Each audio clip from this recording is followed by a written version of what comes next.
Okay, good afternoon, everybody. Why don't we get started? If people could take their seats. I expect a few other folks may come in a little bit late, but in interest of time, I'd like to get going. So I have a real privilege today to introduce to you the 2007 captain of the BC baseball team, right here, Pete Frates. As well as his wife, Julie, his younger brother, Andrew, his dad, John, and his mom, Nancy. Hi. I'm not going to introduce all the folks here because it would take too long, but this is part of a tradition we have 2-3 times a year of having folks come in to teach us about a disorder we're interested in. Okay. Let me just say to my colleagues here that I had the privilege a few days ago of going up to Beverly to meet with the family, and it's better for them they see who I am so they don't get nervous about some stranger inviting them down to Boston. And also in this case, the opportunity to see how this disorder that we're going to talk about changes not only the individual but his family, but even how people live. So among other things, the amazing story that John might tell later about how their home was changed by this environment. I set some ground rules that everybody agreed to. It turns out that some members of the Frates family are quite talkative. Yeah, including Pete and Nancy. And so they have agreed that I may interrupt them if I'm trying to get more different kinds of facts on the table, so you guys don't think I'm being rude. Who's going to interrupt you? Probably you, Neil. And the other thing that will be obvious to you, and we're really open in how we have this discussion, this disorder, ALS, Lou Gehrig's disease, can early on begin to affect how people speak. I'm familiar enough with Pete, I can understand the vast majority of what he says, but his family can help us out if there's ever an issue, and we've talked about that. Just before I start the interview here, I just want to say a few words to you who don't know anything about the disorder. This is a disorder that is quite mysterious. We really don't know what causes ALS in about 90% of the cases.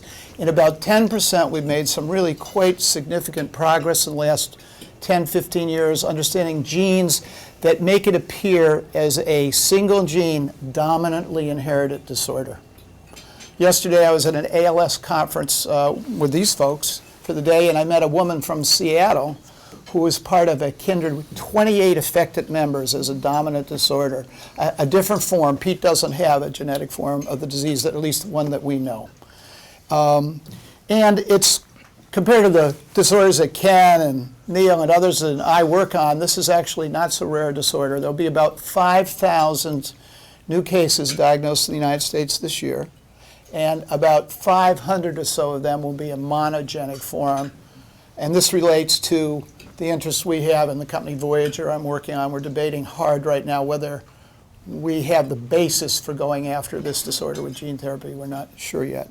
And according to Steve Perrin, who runs the ALS TDI Foundation, right now as we have lunch, there's about 450,000 people in the world with this disorder. The world's a big place, but so is 450,000 people. And probably there are genetic influences on the forms of the disease that we call idiopathic. So with that as an introduction, let me turn to the main purpose of this, which is to have Pete and his family tell us about this disorder. So Pete, why don't I start with you, and why don't you take us back to the first time you thought something might be wrong?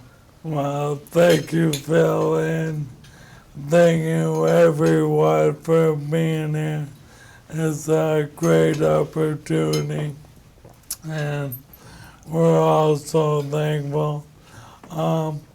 It started a few years back when I was living right down the street here, working in Boston, playing baseball after work, working out, hang out with my new girlfriend. And what happened was, slowly but surely, I would get very tired very easily. I couldn't button up my shirt if I wanted to make sales calls down in Hartford, Connecticut, and start my day at 8 a.m. I'd be lucky if I left my apartment in South Boston by 11 a.m. Normally I leave the house at 5:30. Julie was with me every day, so she can speak some more about it.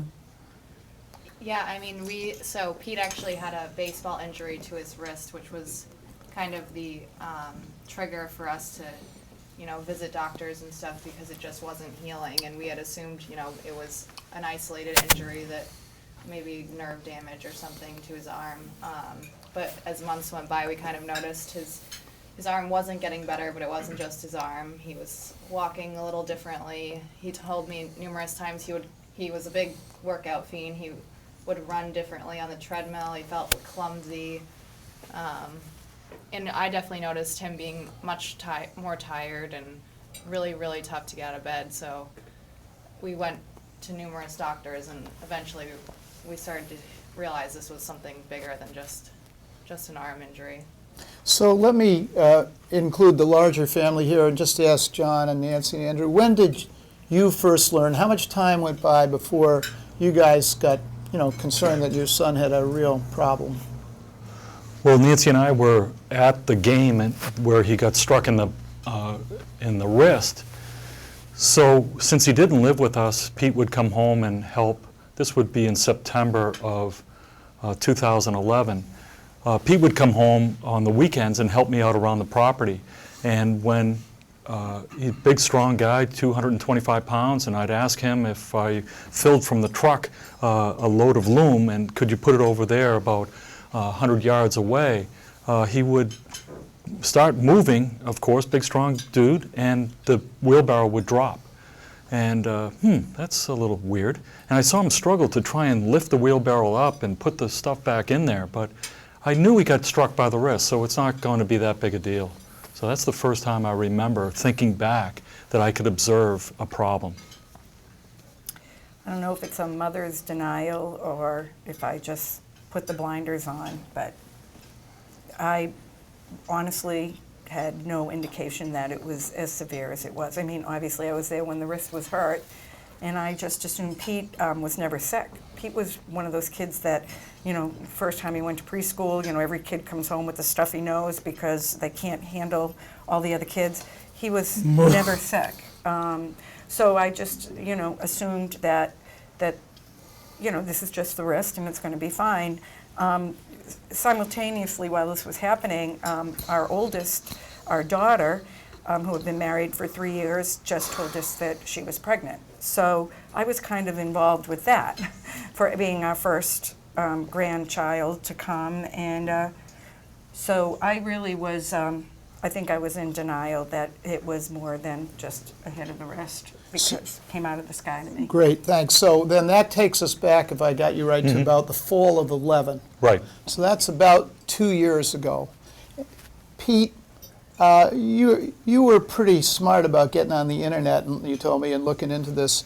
So when did you think, two things for me, when did you think you had a serious problem? And then could you tell us how over this 2-year period, how the symptoms have progressed for you, and let the folks know sort of the trajectory of how this has happened? Well, not to be a braggart, but in 2010, I won the MVP of my baseball league.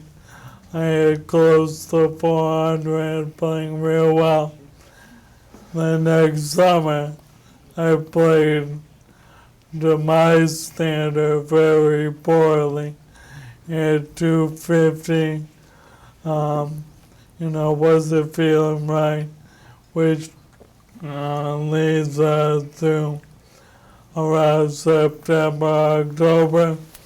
I was playing morning hockey over at PU, and man, was I playing bad. This is a guy who once hit a ball out of Fenway Park. Yeah, that's what you're Yeah. thinking. In a real game, not just in a BP. I was a pretty good hockey player too. And man, was I stinging up the joint. I was skating well. My wrist obviously hurt. And what I did around October, I'm sitting around the house watching TV, going on the iPad, and went to Google and typed in some of the symptoms that I was having.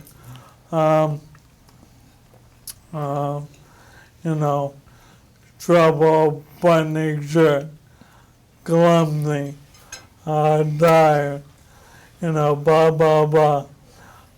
First page that popped up was the ALS Association homepage where their symptoms are listed. I clicked on it, looked through about a dozen symptoms, and it was a very telling moment. About 10 of those 12 symptoms describe me so perfectly, it scared me. So from October till my diagnosis in March of 2012, I pretty much knew I had ALS, but I didn't want to tell anyone to freak them out because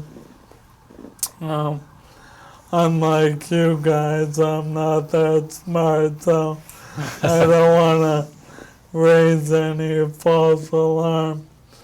And from March onward, the symptoms have gone from me being able, running a little funny, now lifting weights as well. To what you see now, wheelchair, my hands don't work really at all.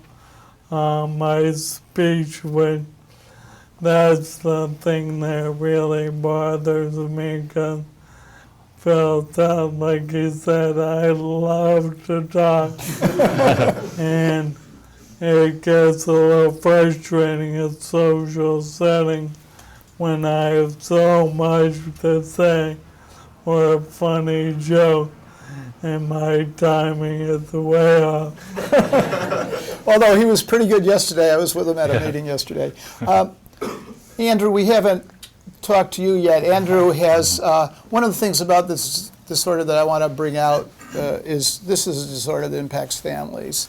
And not only these folks, but Pete's sister's life has been changed by this. So maybe starting with Andrew and whoever else wants to chime in, the impact over the last 18 months of this disorder on the family. Andrew, you want to start, and then we'll go back to your parents maybe? Sure. So I was working out in Western Mass at the time that in March of 2012. So I was doing IT sales. I had an apartment in Charlestown with my college roommate. Just being a young 20-something-year-old in the city, doing what young 20-something-year-olds in the city do. We won't go there. I was actually at that morning skate, Pete, with you that morning, and you did suck. It was at BU. It was a great time, but yeah, he was falling on his ass. So that was that. But I immediately got the call from my parents, and they said, "Could you come home?" And it's like, "Why are you pulling me out of work?" Like, they never pulled me out of school. We were the kids that always showed up to school with, coughs, and our teachers had to send us home because they wouldn't keep us. So Hey. I was like, "Why are you pulling me out of work?" And it's an hour from my house, so I had an hour drive back to my house, thinking that it was cancer, and then I get home and my mother tells me it's ALS, and just immediately broke down, and I knew right then and there that my life was going to change forever. And I moved out of my apartment in Charlestown and moved home right away and quit my job and have been hopefully doing a good job taking care of Pete ever since. So Andrew is Pete's, in a sense, primary caregiver for a large part. John, Nancy? No, you go. All right. Well, as I said, I was in total denial. I think what is interesting is the morning of diagnosis, we knew Pete, my daughter told our whole family that she was expecting on Saturday, and Tuesday morning is when we had the doctor's appointment. So that morning, Pete, John, and I all got dressed and got in 3 different cars and drove into Boston for the doctor's appointment. Just tells you right there that we weren't expecting what they told us when we got there. We got after the diagnosis. Well, John always you always use this term, but our life changed in that moment. You hear that all the time. It's such a cliche. You know, people on TV. My life changed in a moment. Yeah, our life changed in a moment. Our first reaction once we got home was, as you can well imagine, shock. I never went there. I never went to ALS. My only experience with ALS was we had a friend whose father was in his late 70s who had ALS. But I knew it was really bad. And so our journey, you know, and again, we throw these cliches out, but it is a journey, but it began at that moment. So our life has changed dramatically. We were working full-time, both of us. We didn't have children at home. Our daughter was living in New York, Pete was in South Boston, Andrew was in Charlestown. Probably were just like a lot of your parents who were in here. I'm looking at the young section over here. You know, both of us went back full-time into managerial positions, just banking for retirement. That's what we were doing. As a joke, John put, I was managing a real estate office, he put one of my signs out in front of the house because he said, we are so out of here. And so 5 minutes before the appointment, that's where we were headed. And after the appointment, I still work part-time. It's very cathartic for me. I love what I do, but I work 15 hours a week, and then I come home, and we've all kind of developed roles in this. Nobody ever said, you're going to do this, you're going to do that, but we've kind of morphed into it. Maybe John, Nancy would let John jump in here. Go ahead, and then you can say what happened with you. Yeah, just a quick moment about Pete, and this will describe. Right before diagnosis, he and I were alone watching a game together, and I just shut the TV off at the commercial, and I said, hey, bud, what are we looking at here? You know, he says, don't worry about it. He already knew. I have a pinched nerve in the neck, and that's all it is. That's why the damage isn't getting any better. Oh, perfect.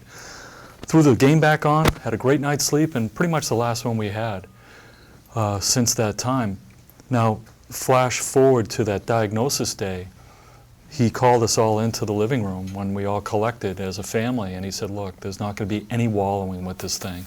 We're going to have a near normal life experience, and I don't want anybody to present any negativity. So this is pretty much the way we've done it ever since. Great. A real special part of this story is that we're talking to some newlyweds here. Yeah. And Julie, you've had a very unusual experience to be a woman of your age, to be confronted with this and your husband, and I personally am amazed by how your family's handling it. Would you like to say a few words about how it's been for you? Sure. I mean, so I'm a little bit younger than Pete. So when Pete was diagnosed, I was a senior at Boston College. So I actually moved straight into the Frates family household the day of diagnosis. Packed up my college dorm room. And she hasn't left yet. I don't know I can't say too much about that right now. But yeah, I mean, it really, I was very driven in school, very, spent my whole day in the library, and I think I had a few weeks after the diagnosis where I was like, I don't even care if I graduate. It was just like, this was it for me. To speak about Mom, Dad, Andrew, and my sister Jen, they have to be there for me, that's their job. They're the family, which we can speak more about people who family go the other way. But for right now, Julie, 22 at the time, like a lot of you in here, Sarah going to med school. Julie definitely wanted to pursue a graduate degree, a career of her own. Like Andrew and I live in Boston with friends, hang out, do what 20-somethings do. And to this woman's credit, day one, she didn't even blink. No. And we've talked about, I talked to my now mother-in-law one day, and obviously think about her parents, what they're thinking. She's together with, I'm sure they didn't think this, but she's together with a guy with a defect. He's not a good manager. You don't grow up wanting your daughter to marry a guy in a wheelchair. They don't think that. Right. That they don't. Yeah. But what I'm saying is it would be very easy to think that way. And my mother-in-law very early on said, reassured me what I already knew, and said, Pete, she's not going anywhere. And I knew anyway, but that meant so much that day one, this young lady hitched herself right to my side and hasn't left yet. Now we got the ring on my finger and hers, so now I can't leave. So another, I think of when I tell this story or ask them to tell it, I think about sort of concentric circles with Pete in the center. But this has also impacted what you know about your community, what you know about your friends, and it's, from what you told me the other day, quite a heartwarming story. Maybe, I don't know who wants to take the lead. Maybe. Well, I'm just going to pick up on something you just said about concentric circles. So Pete was diagnosed March 12th, and I think it was March 12th of 12. Of 12. March 13th of 12. So March 13th of 2012. It wasn't probably 5 weeks after you were diagnosed, probably in April, that my sister and my brother-in-law came to John and I when we're all BC grads. So it's really over the top obnoxious, but that's okay. And so they came to us and said that a committee had already been formed of 15 of our friends and a couple of our family members. And on June 27th, he was diagnosed March 13th. On June 27th, they were having a fundraiser for us. So we were like, okay, and they just wanted us to give the blessing. They didn't want us to do anything, and they just said, are you available this night? So we all kind of did our thing, and that night we showed up at, I don't know if anybody's ever been to the Danversport Yacht Club up in Danvers, but it's a pretty big place. There were 1,000 people there. And our community has, from day one, picked us up and put them on their shoulders and are with us every step of the way. That night funded an addition, so we talk about what we've done, funded an addition that we put on for Pete and Julie on our house. We have a friend who owns a construction company who came in and in 39 days put on a 900 square foot handicap accessible 1-floor apartment so they could have independent living and live every day. And ever since then, we're still the recipient of love, texts. We have events which they all like to come to because we have fun, and but they'd be there even if we weren't having fun. The whole community, just quickly I'll tell Jacob's story because I think that's a pretty big story too. One of our neighborhood boys was having his bar mitzvah, and for his community service for the bar mitzvah, he went to local businesses. Now, our town is 40,000 people, so it's not that small. Went to local businesses, fundraised, and bought baseballs, and had Pete has a, which you have his business card, the ribbon with the number 3. The number 3 is very significant. Pete was a football, hockey, and baseball player at St. John's Prep in Danvers, and always wore number 3 in all sports, and then wore it at BC. So he had the ribbon put on enough baseballs so that the city of Beverly's Little League played this whole year with those baseballs. So great. it Yeah. just a little indication of what our community does. I mean, the community goes from, I told Phil the other day, from what you see here, my wife, all the way down to people I haven't seen in 15 years. Everyone keeps me in the dark about donations and things like that, but I got a glimpse one time of a short list of recent donations that came in my junior summer at BC with Naomi's brother as my coach. I went to Hawaii to play in a summer league, not bad. And I lived there for 4 months, which, in terms of summer ball, very significant amount of time. I developed wonderful relationships at the end. This was 2006. I haven't seen any of my teammates from there since because they live in Oklahoma, California, wherever. One name popped out on the donation list. A teammate of mine for 3 months, 7 years ago, sent me a check of over $500 out of the goodness of his heart. I haven't spoken to him 7 years. That's just one example of the crazy, crazy support. Well, it's really a testament to Pete because all his acquaintances and people that he's met that I've heard many a times, like when you meet Pete for the first time and you feel like you've known him for 15 years.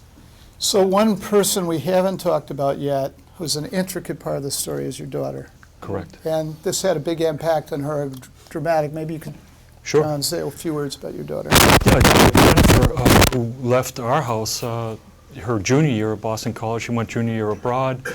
She went down to New York, worked for Goldman Sachs, then got transferred over to London. She was over there for 5 years. And she rode out the depression or recession, whatever we were in, and came back here to New York. But she was starting her life down there. She was married, Penn State guy, we'll get over that. She was married down there, and they were looking to start a family. We knew that. They were looking at some townhouses in the Brooklyn Heights area, and I'm saying to Nancy, it makes perfect sense. His family's from Philly, we're from Boston. They were going to meet all the time in New York, and when they start a family, boy, we're going to have to be in the car constantly.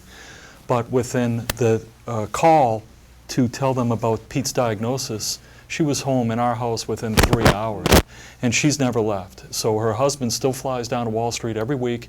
He has his career going, still down there. She left. She's now a full-time stay-at-home mom, but they built a house right down the street from us. So we get to see them every day. And to see the baby grow and mature and really love Pete. She crawls right up on his wheelchair and just gives him all sorts of hugs. It's amazing. If I'm having a bad day, there's one surefire cure to bring my niece around. That's right.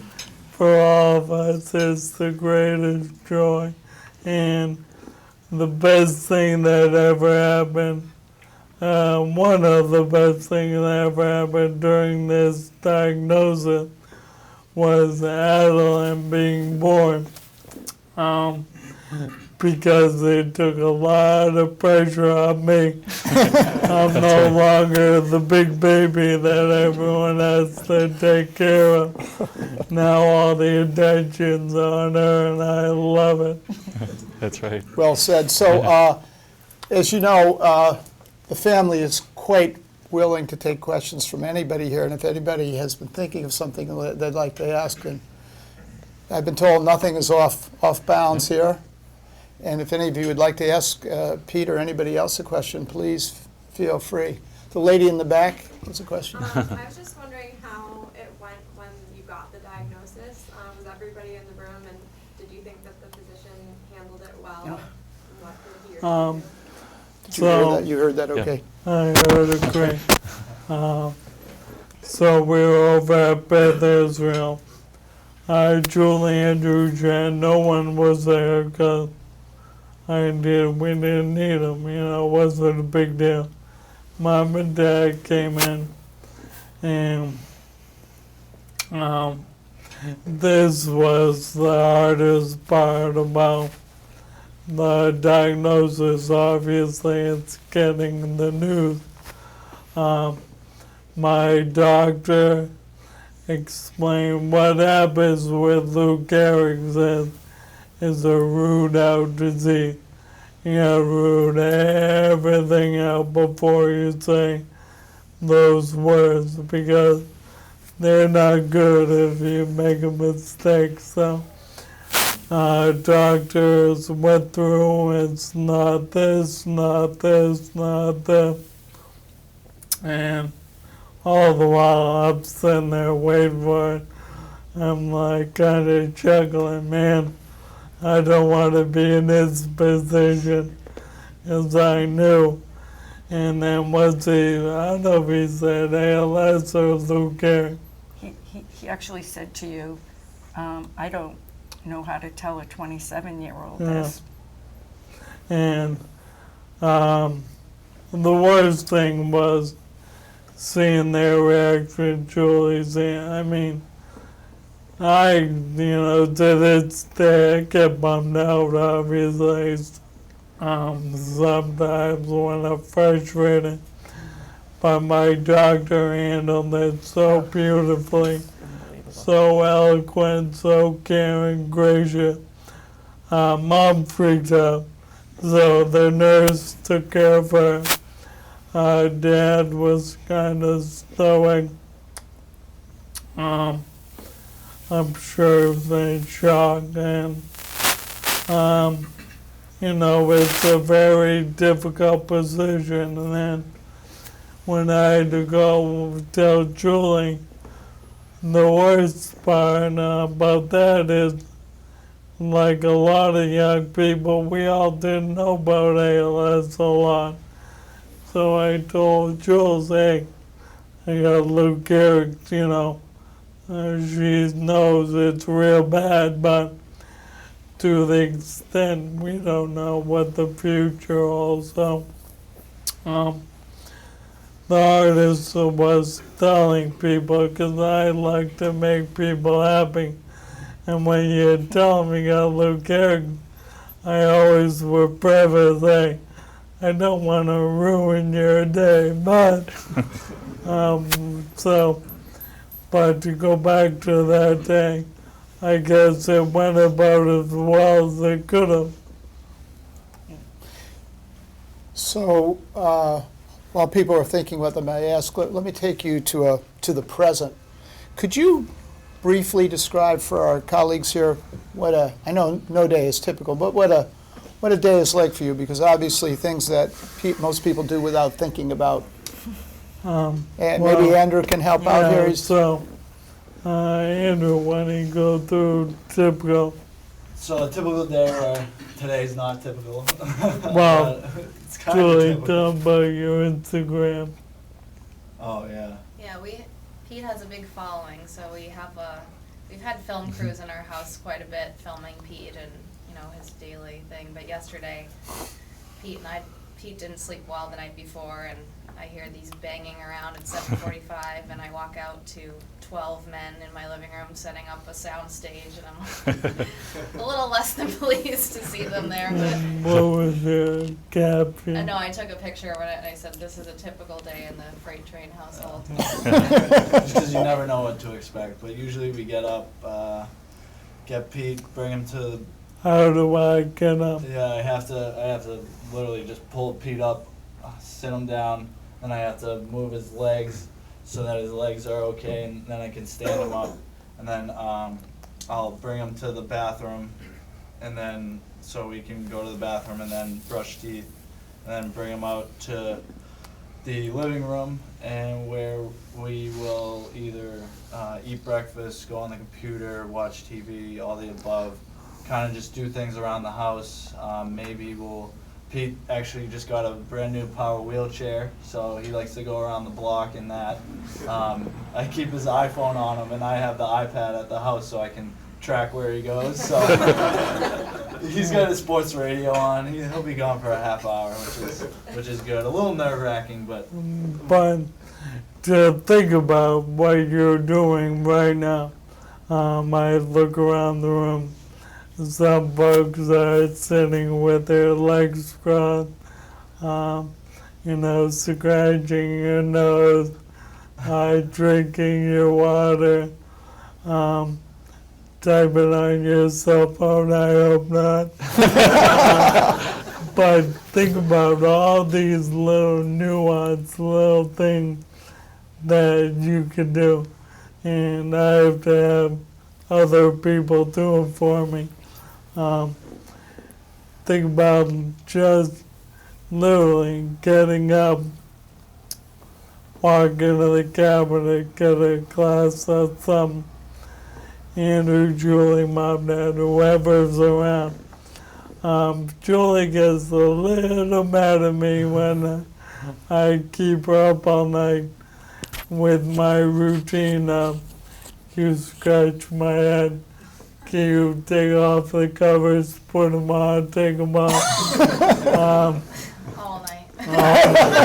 And that goes, which along with probably one of the most important things about ALM is you see this body that used to be in tip-top shape, now is a little run down. But my brain is, I think, yes, my dad, I think I'm getting smarter and smarter. I observe now because imagine I just sit all day and everything happens around me. So I observe and I take in, and my brain is real sharp, and I'm a little claustrophobic, not too bad. My mom got it bad. But the hardest part is laying down, hanging out, and then my brain starts racing. I think about what I want to do, who I want to talk to, email, whatever. Amen. Change the damn channel.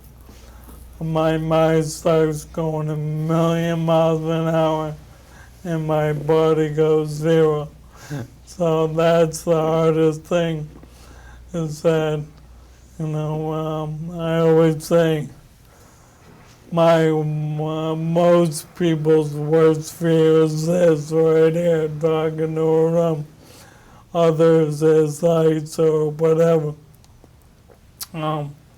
My fear always, number one, I remember seeing a horror movie or something, is being buried alive. Literally my worst fear. And sometimes even when I'm laying and the sheets are caught around my butt or something, those feelings are racing that I can't do anything about it.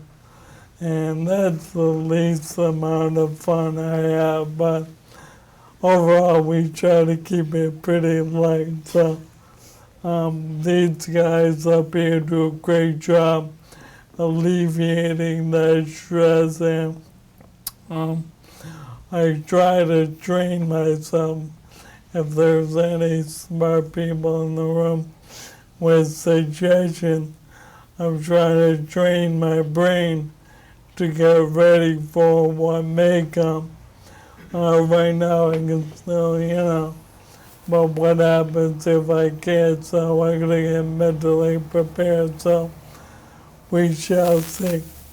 Thanks for sharing that with You're us. welcome. I'll share that too often. Neil, Just a question, what medications do you take? Does anything help at all? Great question, Neil. For ALS specific, nothing really. We don't have anything. There's a few supporting things that help with my lung, speech, etc. Few experimental things. Nunexa and baclofen are pretty much the only things we've used that have had any effect. Right there. There's no. Right. And those are symptomatic. Yeah. Those are drugs for the symptoms. Yeah. So as far, that's been a very big thing with us with clinical trials and with medications is, are we in something that's symptomatic that's going to help with the symptoms of ALS, the muscle spasms and those types of things, or is it slowing progression? And unfortunately, the slowing progression is really Rilotech. so if I could interrupt, so there's two other areas I really want to make sure I explore with Pete and his family. I was privileged yesterday to meet quite a few people with ALS, actually. Pete, you've made a new set of friends, people with your disorder. I was really surprised, to your point earlier, yesterday I met, I think, 5 young men with ALS, all under 40, which doesn't fit my own image. The disease I knew as a house officer and as a doctor was older people, as it was said earlier. But that was pretty extraordinary yesterday when the 3 of you were up front. So tell us about how you've kind of become part of the ALS, if you will, community. It's an instant brother, sister, and imagine you meet someone you never knew, but you don't even know their name. But guess what? They know more about you than a lot of people, because they go through what you go through. I was talking yesterday with my buddy Kevin, 30, I was Kevin. 32, I think? Describe Kevin and symptoms, how he's different from me. Yeah, so he's still walking around very Perfectly. like can hop out he got out of the car yesterday, no problem, but he can't twist the cap off. His extremity, his arms are definitely the first to go. His speech has slowed down a little bit. But it's so weird that he's had about as long as me. Yeah. And the different symptoms affect you differently. He thinks I he's mean, longer. the guy's walking around perfectly. Yeah, hops right on. But we were chatting about sleeping, and hey, what's up with the sheets? He's like, oh man, the sheets there's, he goes, I kick them on and off like you do. And when would you ever talk to someone about sheets, But I talked to the other patients about tiny, tiny little things that no one else could know. Because, you guys are walking around all day zipped up in a sleeping bag. That's how it's described sometimes.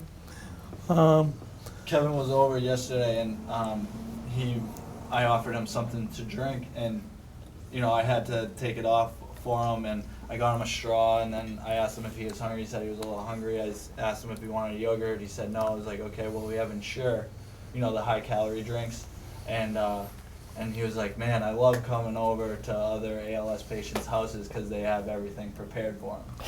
So it's just, That's powerful. Anything you want to add? Yeah, I was just going to say, Pete, I've watched Pete. His new position is Director of Baseball Operations, which is a volunteer position at Boston College. So as such, we're traveling around the country playing in top baseball in the ACC. I've watched him so many times give speeches to the guys and going back to his alma mater at the high school level. Talk about playing for your teammates, not for yourself. Go out there and play for your teammates, the guys next to you. So obviously we didn't choose ALS, but ALS chose us. So now that Pete's on that team, it's amazing how they have a kindred spirit. And actually, you were referring to all those guys yesterday on the podium as your brother. Yes, you were. So it was really powerful. Ken? Yeah, for the whole family. I know that the patient foundations are just key for all the disorders that we work with. How has it helped you, or how have you chosen to rely or communicate with them as you learn more about it and move forward? One of the first things we did is we went over to meet Joe O'Donnell, a Harvard man, and he lost his son, I believe, to CF. Is that what it was? Yeah. And he obviously has that Joey Fund, very similar to the Jimmy Fund. And he was very well-spoken, and he talked about the progression and everything that they've done. And they're very close to a cure.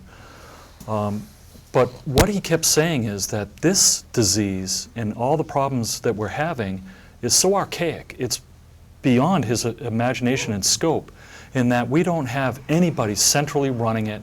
We all feel, as when I talk to the other families, that we're walking through a cornfield and no one's leaving us signposts out there saying, hey, don't go to the right because that's the cliff, or the river, go to the left. No one's helping us really to learn and go after the best pursuit. It's almost like we got to figure out the best course of action on our own as a family and then decide, because there really aren't any answers. So a little bit of elaboration on that. Yesterday, Leslie and I were at this ALS TDI Foundation, which is pretty amazing as patient foundations go, in that they tried to react to the very problem John was talking about, and to Steve Perrin's word, who's the medical director there, to industrialize the search for therapies within a not-for-profit. That's great, and they've built themselves to a big organization, about $10 million a year in donations, and they're spending most of it on drug development research. They produce, in Cambridge, every Monday morning, 300 new mice that are the mouse model for this disorder. But that's only a very beginning, and Leslie has done, I'm sure, a lot of thinking about that, and you might want to comment. But to me, right now, a lot of what they're doing is kind of a shot in the dark. There's just all these maybes. I think 88, was it some big number, 88 different compounds being examined to see their impact on the mouse. But I see Neil shaking his head because he has huge experience in drug development. It's not mechanistically driven. It's so much as a kind of almost like, I'm not trying to insult them. They've done great work, but I think of it almost as a lottery in a lot of ways. I don't know, Leslie, if you have any thoughts, disagree, agree, or whatever. We need a lot of help. Yeah. And I think yesterday was just a great reminder. We've got so many missions that we're so far behind on. I love your analogy of the cornfield because, even from a practical point of view, families have gone through this for decades. Right. And yet each Yeah. family has to start right from zero. And I think that's a shame. There's a lot of Yeah. cumulative learning that can really help. That's right. You people. So, having you give ideas back to the community about how we can, formalize that transfer of knowledge and, not have to start at the beginning for every family. That would be something really helpful. So my internal clock says we're getting close to 1. I would like, first of all, there's still room for a couple of questions, but one thing I always like to ask of our guests, if they choose to do it, is if there was one thing you could say to us as people who are committed to trying to develop new therapies for really bad disorders, what would you like to say to us? Well, I think this idea that Phil came up with is amazing, because right now we're trying to pursue, since pharma hit a dead end with that dexpramipexole that came out, and they're being sued to release all the data that they collected, which is absurd that we can't share this data. Why they want to be the first pharma company to do it, I guess, is a big award. Who knows? But, you know, to me, AIDS, HIV, they knocked that down. They made it a symptom, symptomatic, or a syndrome. Why can't they do that with this? And Phil's idea about the virus and hollowing out the virus and introducing that into the body is amazing, because what we're trying to pursue is a stem cell therapy, and that would actually open up Pete's spinal cord, and they have this pulsating machine that has to aim as the spinal cord is pulsating and shoot it directly into the spine to inject the stem cells, and that seems really invasive and very difficult, whereas what you guys are pursuing with this virus is a no-brainer. So it's very exciting. Well, we're going to really hope that we can make some progress in it. Nancy, I'm going to give you the last word. I guess if I had one thing to say is, you know, just if you could just walk in our shoes for a day. As a parent, this is your worst nightmare. It is every day, 24 hours. Some mornings I'll wake up and think, did I just dream that? Nope, that's what we're doing today. But yet, there are a lot of blessings that come. Mm-hmm. And we're a very blessed family. There are a lot of ALS patients that don't have the support. Right. We have met patients, our family, and we said this a couple of weeks ago when we spoke, our family, our natural instinct was to go like this. You know, we all came together, we got in a room within an hour, how are we gonna go forward? We had people coming left and right. We have met many patients who are afraid to tell their families. Not to disagree with those numbers up there, I'm going to tell you in my year and a half, I think those numbers are so below what it really is. There are people who are never diagnosed. We have met people in the middle of the country who said they had to cross 4 states to find a doctor to actually diagnose them with ALS. There are people who get the diagnosis because when you get this diagnosis, they look at you and say, oh, you have ALS. Okay, we'll see you in 3 months. Yeah. There's nothing. To your point, just to add in something, I think you may be right. You know, I'm very interested in the history of medicine, and the power of naming can be good at the beginning and it can be exclusionary. ALS is a very old term. Mm-hmm. It was defined in a certain way decades ago. And if you go into the literature, there's all sorts of subtleties that probably are upper motor or lower motor neuron disease, and they get lumped here. And that can make for misunderstanding about progress of the disorder, all sorts of things. So I appreciate your point. I do think it's probably an underdiagnosed disorder, and you're really right. So many patients just don't have the supports that you guys have been able to generate. So as far as your work, all I want to say is we're grateful, we're hopeful, and we can't thank you enough for looking at this disease and hopefully joining us in our fight, because we're not going to stop. And if you meet an ALS family, you'll meet people in this community who have lost loved ones 20 years ago, but they're still fighting the fight. Once you're touched by this disease, hopefully you've been touched a little bit by us today, it sticks with you. So I want to thank you. I'd just like to say thank you for your time and appreciate you having us here. Great. If you want to see Pete's exploits, go to PeteFrates.com. There you go. I think we have some cards. Yeah, you'll see a couple great home runs. Julie? I mean, I think Nancy pretty much summed it up for all of us. This is never going to end for us, so we would love to have you guys, you know, join our team and continue this fight. Pete's got a lot of living to do, so. That's right. The overall point of the lack of funding, research, and results. Look at our government right now. They're not working, literally. There's so much red tape and bureaucratic problem that I would truly believe the cure and treatment will come from the private sector, because I'm a very capitalistic individual. I love that spirit of entrepreneurial. I think someone who's incentivized to find a cure, make a boatload of money. Guess what? I don't care. All I care about is getting better and having a treatment because that's the way the world works, and ALS patients, unfortunately, there's not more of us because there's no effective treatment and we're gone too quickly to really raise this thing. So I implore you to help us out. You use all the resources at your disposal, and I thank you all so much. It's been an honor and a privilege to speak with you. Thank you. All right, Pete. Great, thank you. So I thought it might be great for the group here to give Pete a little gift, and I spent a few days thinking about it. It is a little gift, but special to us. So the team, we call it the Voyager team, and some of the other people in the room, want you to take this home and hopefully keep it in your house and think about us.